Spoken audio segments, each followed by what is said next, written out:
My interest in Jane Austen can be said to be lifelong because really from the moment I was born, because my parents were both very keen Jane Austen fans, and I was named after Elizabeth Bennet.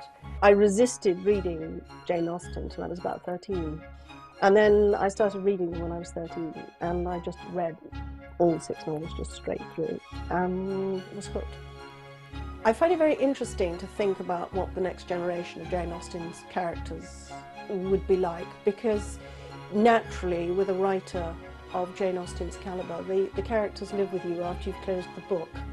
And then I started thinking, what about the characters in Pride and Prejudice? What about the Darcy children? How different for the Darcy girls would have been their outlook from those of the Bennet girls, when they were much higher status and had bigger fortunes. And it was just sort of fun to play with the theme of Jane Austen's and think, well, next generation, how would that have been different? The Darcy novels are set from 1817 to about 1820, 1821.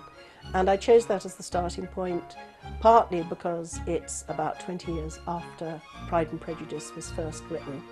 The Darcy connection is the 5th one of the series, and I am working on another one.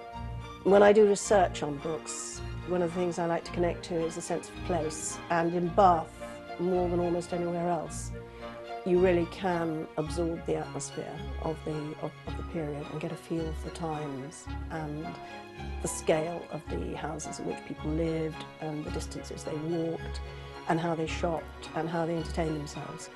And the public buildings, such as the pump room, the abbey, the assembly rooms, and so on, are places where, in the time of Jane Austen and Jane Austen herself, people would have gathered and socialised.